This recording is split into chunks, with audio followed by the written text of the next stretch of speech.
ce concept de maison de retraite, ça, normalement, ça ne doit pas exister, ça. Et même ici en France, ça n'existait pas avant. Les gens y vivaient ensemble.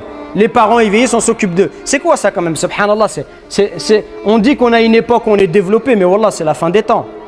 Ça prouve qu'on est dans une époque où on est dans la décadence. Comment ça, quelqu'un toute sa vie se sacrifie pour toi, et quand il a 70 ans, 75 ans, tu le mets dans une maison de retraite, et puis tu viens le voir une fois par mois?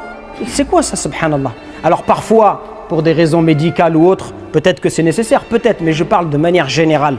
Comment est-ce que ça peut rentrer dans l'esprit d'un enfant qui est sain d'esprit, qui va laisser son père dans une maison et on va s'occuper de lui, quelqu'un d'autre va s'occuper de lui? Comment ça c'est possible, subhanallah? Elle est où la bonté, elle est où la miséricorde? Lui, quand tu étais petit, il t'a déposé dans une maison d'adolescence ou là une maison de croissance. Hein, il a déposé le petit, il dit je reviendrai le chercher à 18 ans. Subhanallah, c'est incroyable de faire ça. Wallahi, c'est incroyable.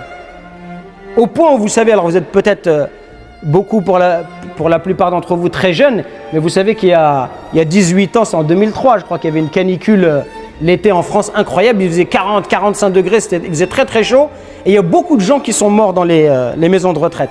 Et vous savez ce qu'ils faisaient certaines personnes? Quand les maisons de retraite les appelaient pour leur dire votre papa ou votre maman elle est décédée, ils étaient en vacances.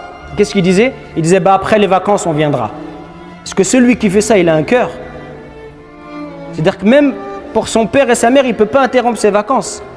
Allah Azza wa Jalla dit ce qui signifie: et si l'un d'eux ou tous deux doivent atteindre la vieillesse auprès de toi, alors ne leur dis pas, ne leur fais pas fi, et ne les brusque pas, mais adresse-leur des paroles respectueuses. Et par miséricorde, abaisse pour eux l'aile de l'humilité et dis: ô mon Seigneur, fais-leur à tous deux miséricorde, comme ils m'ont élevé tout petit.